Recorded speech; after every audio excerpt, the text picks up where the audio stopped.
Hold your hand before taking the first bite after fasting. I'll explain the lethal paradox of the first bite. If you're serious to lose weight, these few minutes are going to be game-changing. You've survived the hunger, the headaches, and the bone-deep cravings. You think the hard part is over.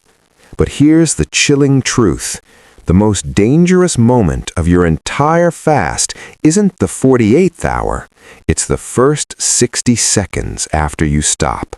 That celebratory break-fast meal could be a masterpiece of nutrition, or it could be a metabolic landmine.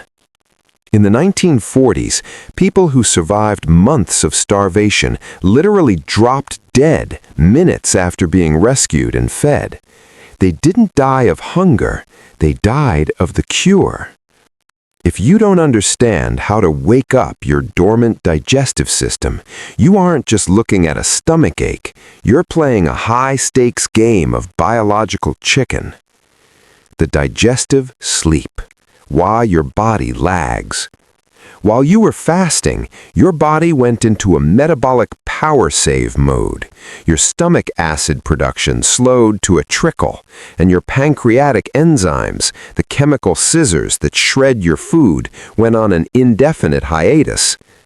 When you suddenly drop a massive meal into a sleeping digestive system, a violent mismatch occurs. The psychological hunger.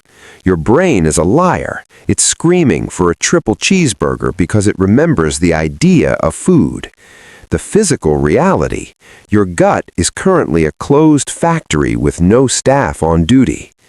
The result is the post-fast crash.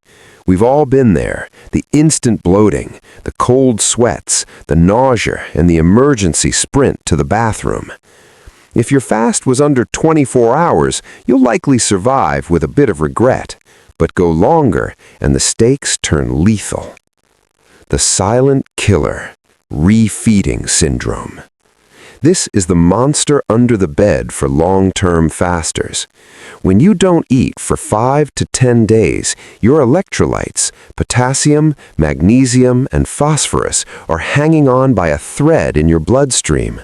The moment that first carb hits your tongue, your insulin spikes. Insulin acts like a frantic nightclub bouncer, shoving all those remaining minerals out of your blood and into your cells to start building new tissue. The crash.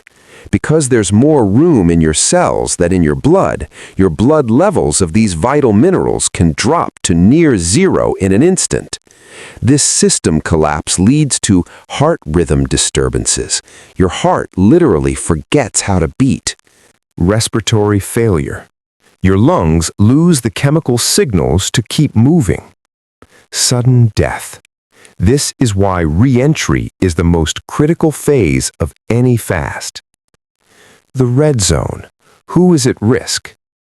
You are in the danger zone if you have been malnourished, struggle with anorexia, suffer from chronic alcoholism, or are a cancer patient.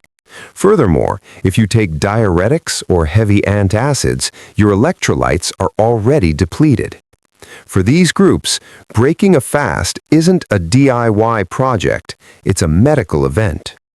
Your tactical guide to re-entry. To avoid the bloat and the crash, you must treat your digestive system like a cold engine in the dead of winter. You don't redline it immediately, you let it idle. 1. The 30-minute wake-up call. Never jump straight into a full meal. Instead, have a pre-meal exactly 30 minutes before your main event.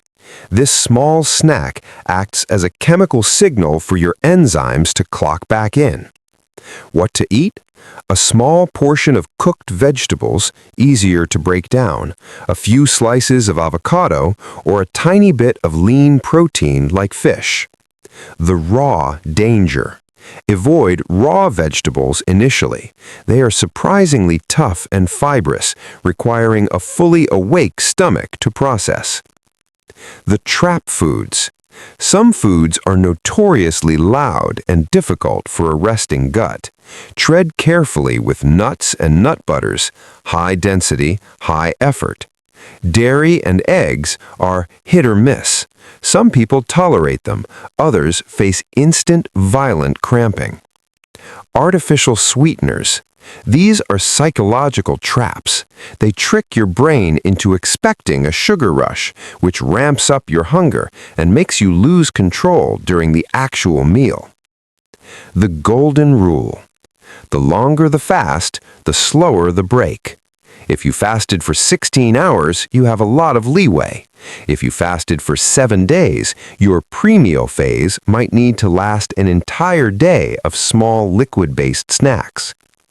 The bottom line, your physical hunger is usually a whisper, but your psychological hunger is a scream. Respect the biological lag of your body, and you'll reap the rewards of your fast without the physical price tag.